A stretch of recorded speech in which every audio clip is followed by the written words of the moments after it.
E hoje nós vamos falar sobre um texto, ou um tema, melhor dizendo, que tem muito a ver com essa formação, que é o caso da Trindade no cristianismo. Você compreende o termo Trindade?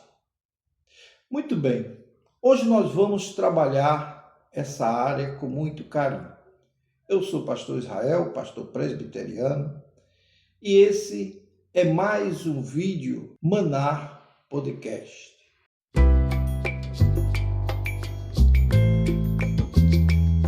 A doutrina da Trindade é uma das verdades centrais e, ao mesmo tempo, um dos maiores mistérios da vida cristã.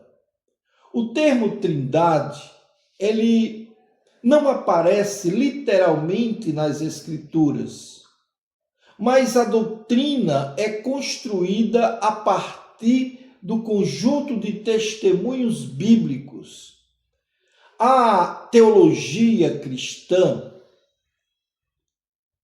ela continua sendo um ponto de partida para essa compreensão, porque a teologia cristã histórica, propriamente dita, ela afirma que existe um Deus, que subsiste eternamente em três pessoas: o Pai, o Filho e o Espírito Santo.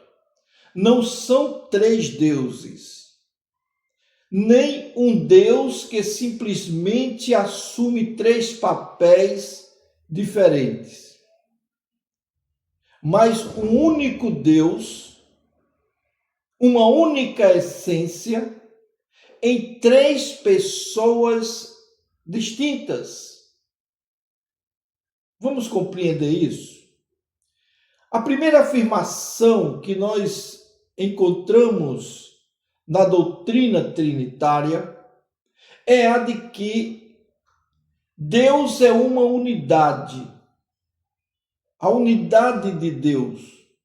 O Antigo Testamento declara lá em Deuteronômio, capítulo 6, versículo 4, quando ele diz categoricamente: ouve Israel, o Senhor nosso Deus é o único Senhor. A fé cristã, ela não abandona o monoteísmo bíblico da sua essência. O cristianismo não ensina a existência de três divindades diferentes ou independentes, mas confessa o único Deus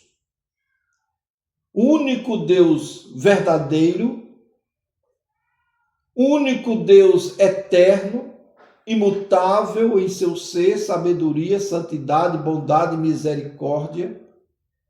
O único Deus que é infinito e é soberano. Então, essa é a afirmação que nós podemos fazer da primeira afirmação. A segunda afirmação é que o Pai, ele é Deus. Essa verdade é amplamente apresentada nas Escrituras Sagradas. Jesus se refere ao Pai, ou o Pai como Deus, e os apóstolos reconhecem a autoridade e soberania de Deus. O Pai é apresentado como o Criador de todas as coisas, o sustentador de todas as coisas, e aquele de quem procede o plano de salvação. A terceira afirmação é que o Filho, Jesus Cristo, ele é plenamente Deus. O Evangelho de João declara: no princípio era o Verbo estava com Deus e o Verbo era Deus. João 1:1. E em João 1,14 ele diz: e o Verbo se fez carne e habitou entre nós, e vimos a sua glória como a glória do unigênito do Pai. Veja, Cristo não é uma criatura superior, nem uma divindade inferior. Ele possui a mesma natureza divina do Pai. Ele possui a mesma natureza que participou desde o início, que criou os céus e a terra, toda a criação. Então, ao mesmo tempo, o Novo Testamento afirma que o Filho se tornou verdadeiramente humano. Assim, dentro dessa condição, Jesus Cristo, ele é plenamente Deus e plenamente homem. Estão entendendo até aqui? Veja, a quarta afirmação é que o Espírito Santo também é Deus. Sendo o Espírito Santo Deus, ele possui uma personalidade. Ele não é uma influência, ele não é um ar, ele não é um vento. Ele é uma pessoa, ele tem personalidade. O Espírito Santo não é uma força impessoal ou uma energia divina, como alguns costumam pensar. Mas ele ensina, ele guia, ele consola, ele convence do pecado. Ele pode ser entristecido.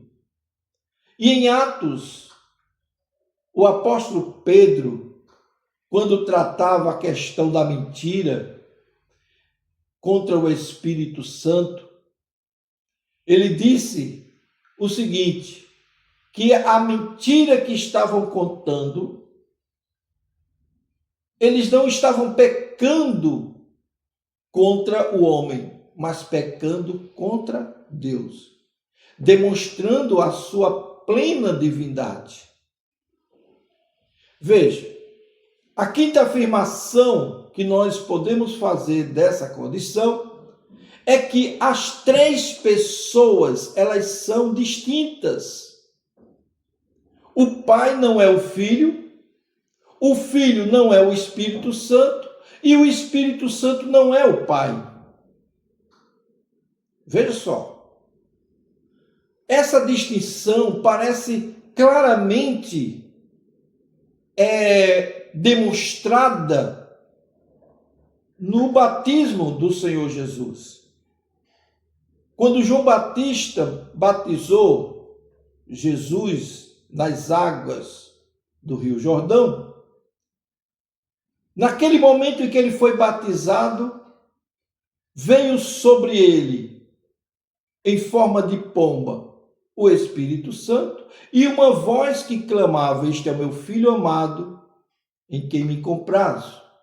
Então nós vemos aqui a presença claramente das três pessoas da Trindade.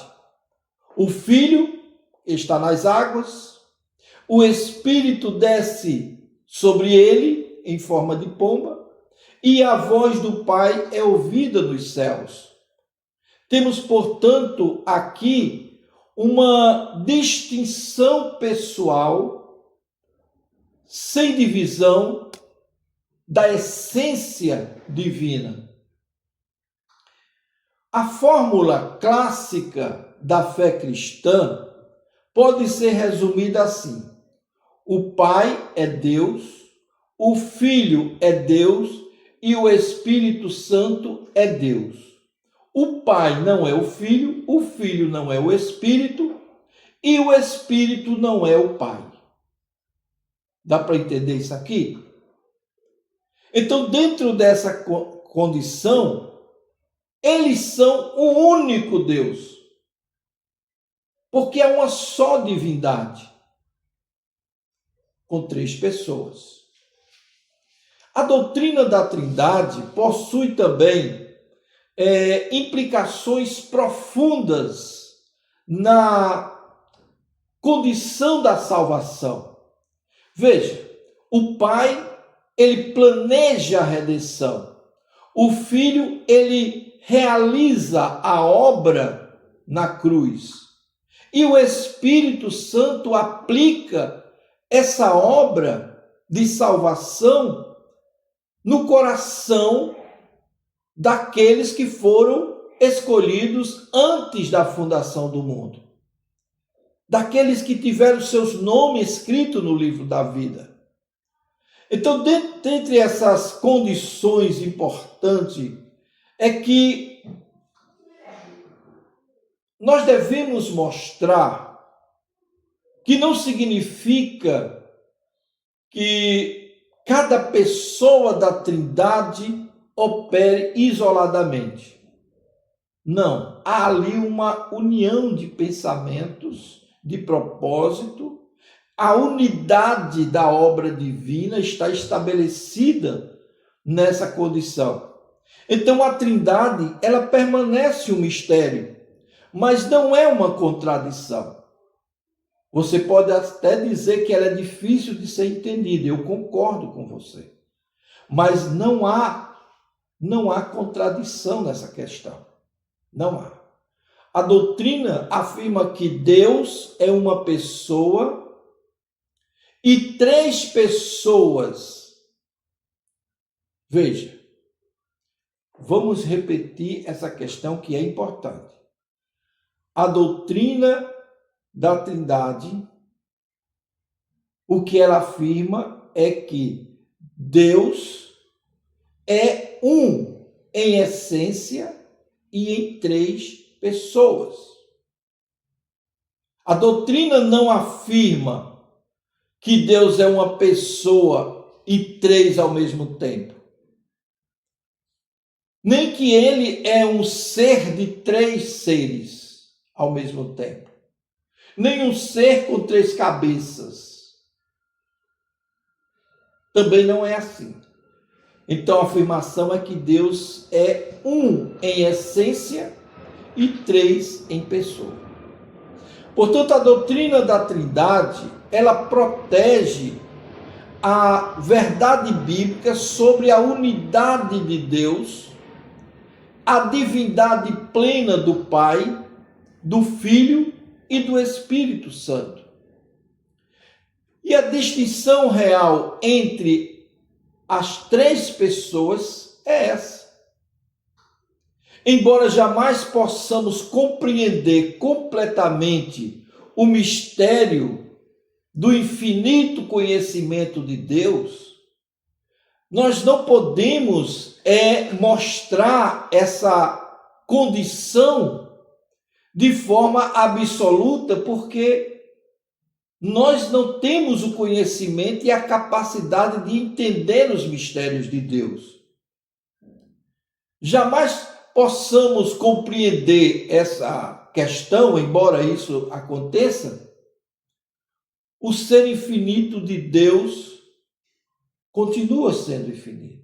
O que podemos deduzir disso é que devemos confessar com reverência aquilo que ele revelou nas Escrituras. É o texto de Deuteronômio 29 e 29. Eu peço a você que leia. O Deus Trino é o Deus da criação, da redenção e da santificação. E toda a vida cristã encontra a sua origem, a sua sustentação e a sua finalidade na comunhão com o Pai por meio do Filho, no poder do Espírito Santo. Estão entendido aqui? Então, embora muitas vezes surjam dúvidas sobre determinados pontos, o que nós falamos aqui é o suficiente para você entender, pelo menos por enquanto, o que é a Trindade e qual a importância da Trindade no cristianismo. Claro que no curso de teologia nós nos aprofundamos um pouco mais e descobrimos coisas mais profundas. Mas aqui dá para a gente entender essa questão com muita tranquilidade.